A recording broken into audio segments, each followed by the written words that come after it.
Assalamualaikum warahmatullahi wabarakatuh.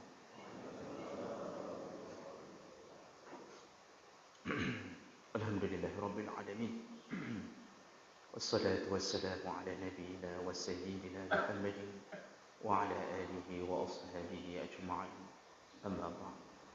Rabbi shrah li sadri wa yassir li amri wa hlul 'uqdatam min lisani yafqahu qawli. Segala puji bagi Allah. Kemudian salawat dan salam kepada Rasulullah, pada keluarga dan seluruh sahabat-sahabatnya. Bapak Ibu jemaah salat subuh yang Allah muliakan di dunia dan di akhirat insya-Allah. Kita akan sambung pembahasan yang tertunda karena waktu terbatas di pertemuan yang lalu, yaitu kita sedang membicarakan tentang salah satu efek daripada melakukan dosa. Allah akan timpakan penyakit umat-umat terdahulu kepada umat sekarang yang telah berkubang dengan dosa.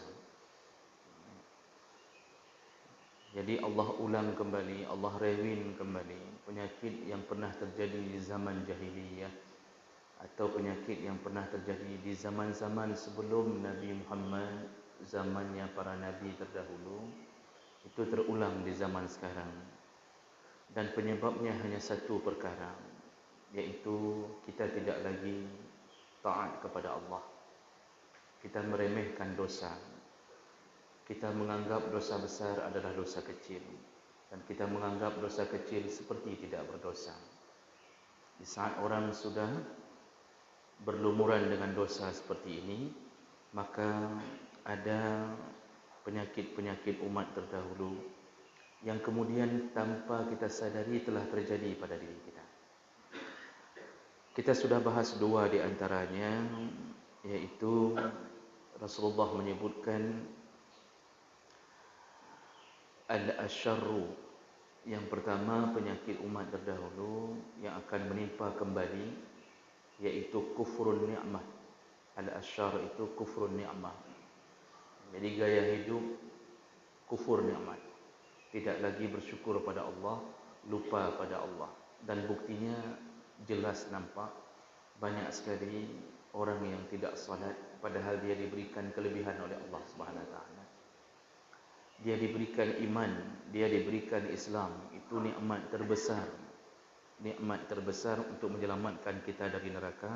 Tapi setelah Allah selamatkan dia, lalu dia kufur kepada nikmat itu. Dia tidak lagi mengingat Allah, dia tidak lagi mau taat dan bersujud kepada Allah. Padahal iblis sekali tidak mau sujud langsung keluar dari surga. Hari ini orang ribuan kali, bahkan jutaan kali tidak lagi bersujud di hadapan Allah, maka dipastikan tidak akan pernah tubuhnya menginjak di dalam neraka, di dalam surga Allah Subhanahu wa taala. Kemudian yang kedua yang sudah kita bahas, ini sekedar hanya resume ulang. Penyakit kedua kata Nabi yaitu wal bataru. Al batar ini yaitu penyakit at-tughyan inda ni'mah. Tadi kufur nikmat. Yang ini berfoya-foya, berlebih-lebihan dalam menggunakan nikmat. Sekarang lihat, tertimpa. Orang sudah tidak peduli apa yang dibeli, yang penting beli. Masalah manfaatnya dah penting. Yang penting belum. Ada yang rumah pintu pagarnya saja itu mencapai puluhan juta. Pintu pagarnya saja. Dikuek ke sana, dikuek ke sini, dibuat hiasan, dibuat cat, harus cat, enggak boleh cat biasa, harus cat yang betul-betul mewah, padahal tidak penting. Paling orang muji sekali lewat, setelah itu orang mencaci. Pertama dicat mungkin orang puji, kok lagak, Masya Allah lagak dah. Kali kedua pasti orang waktu lewat akan mengatakan hana buat. kan dibi sedekah kan ni yatim ke. Nampu perut. Kakaya bangai dong. Begitu kata orang. Jadi ini penyakit dan ini menimpa. Ya. Saya sudah tak mau bilang lagi masalah pot bunga putih. Kasih tapi tanya ni Bu, tapi pot bunga putih. Jadi bukan tidak boleh, tapi jangan berlebih-lebihan. Ya. Jangan buat sesuatu tabzir, membuat masalah barang-barang yang tidak kita gunakan tapi kita masya-Allah bermewah-mewah dalamnya. Ya. Dan ternyata ini memang terjadi pada kita. Dulu masa Nabi, sahabat, terus kepada masa-masa tabi'in, gaya hidup masih tertata dengan anjuran syariat. Jadi yang enggak perlu mereka tidak lakukan. Kalau perlu baru mereka habiskan harta, tapi kalau tidak perlu mereka tidak lakukan. Baik. Nah, kita sambung penyakit berikutnya yang akan jatuh ke dalam umat akhir zaman ketika mereka melakukan maksiat, yaitu wat-takatsur. At-takatsur. Ini sudah masyhur tentunya. Apa itu takatsur? Jam'ul mal, yaitu suka menumpuk-numpuk harta. Allah Subhanahu wa taala menyebutkan alhaakumul at-takatsur hatta zurtumul maqabir. Celakalah bagi mereka yang mengumpul-ngumpulkan harta sampai mereka mengunjungi alam kubur. Tentunya kita tidak mengunjungi ke alam kubur, tapi dipaksa kunjung. Tapi maksud Allah, ada orang yang lupa, selalu dalam keadaan menghitung-hitung harta, sampai dia lupa bahawa dia akan diputuskan kelezatan itu oleh sakaratul maut. Dan coba pikirkanlah secara realita, banyak orang yang sudah memang terjebak dalam dunia ini. Jadi harta menjadi tujuan utama. Yang paling menyedihkan, gaya orang melakukan jenjang pendidikan di akhir zaman itu ujung-ujung harta. Jadi kita disuruh sekolah dari TK, SD. Yang ditanya cita-cita. Nah, nanti kalau sudah besar cita-citanya mau jadi apa? Kita dengan gaya kita yang mungkin terbias dengan lingkungan, jadi teman-teman semuanya jawab jadi pilot, jadi dokter, jadi tentara, jadi polisi. Semua yang disebutkan adalah jabatan-jabatan untuk mendapatkan harta. Dan itu keluar dari pikiran seorang anak yang terbias dengan lingkungannya. Dari satu sekolah, jarang sekali yang menjawab, saya ingin menjadi orang alim, saya ingin menjadi pendakwah. Hana ada tema anak TK apakah ingin menjadi pendakwah, Pak. Jadi mandu punya sebutkan harta. Dan ini ternyata memang begitu fenomenanya. Jadi semua sekolah, sambung SMP, SMA, bahkan sampai kuliah pun yang diinginkan oleh sebahagian besar adalah ijazah. Jadi seandainya kita mengatakan, ini kuliah, kita ini enggak ada ijazahnya, tapi ilmu tinggi di sini. Misal kita buat sekolah swasta, Pak. Kita buat kuliah swasta sendiri. Kita benamkan ilmu seperti yang diajarkan di masa-masa ulama terdahulu.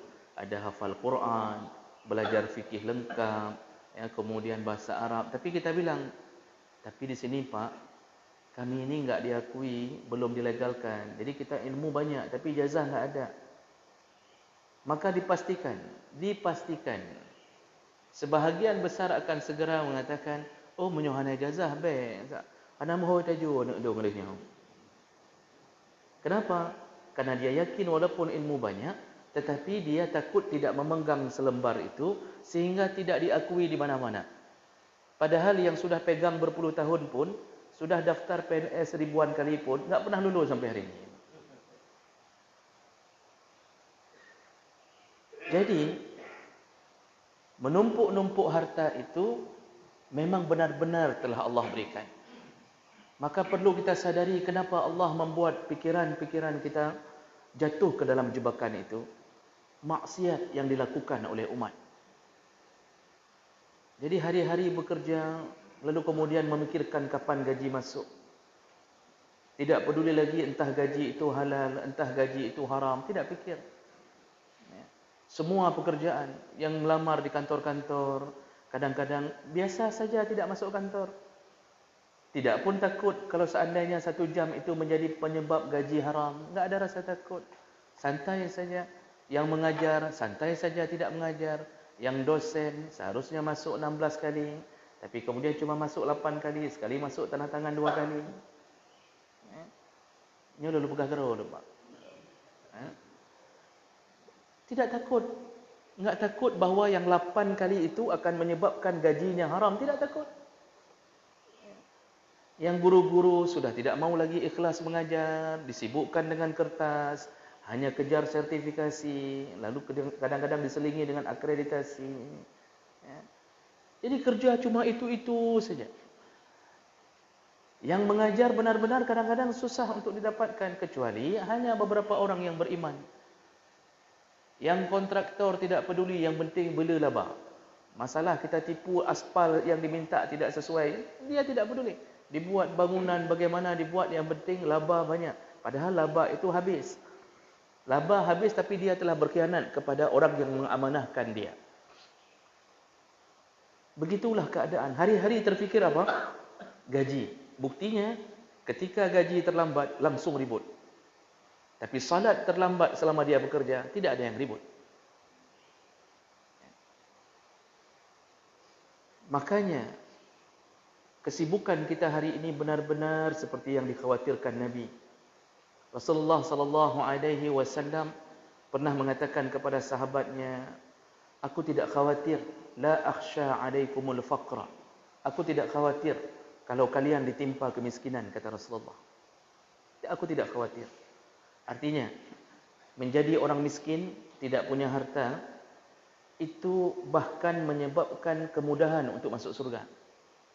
Kalau miskinnya sabar dan taat ke Allah. Jadi orang miskin, orang yang dimuliakan Allah akan menempati surga kalau dia dari golongan muhajirin yang miskin. Jadi ada 2 hadis yang menyebutkan itu. Kalau dia berasal dari golongan muhajirin yang miskin, yang dulu pindah hijrah dari Mekah ke Madinah, itu langsung berubah jadi miskin. Walaupun dulu nenek moyangnya kaya, dia kaya di Mekah, tapi enggak bawa apa-apa saat ke Madinah, enggak bisa bawa. Jadi hijrah ke Madinah itu bukan hijrah dengan truk. Bawa semua peralatan rumah ke atas truk pindah, enggak. Cuma ada baju dengan beberapa pundi apa yang dia simpan, binatang ternak pun enggak bisa dibawa. Lalu berubahlah dia di kota Madinah menjadi kaum Ahlus Sufah.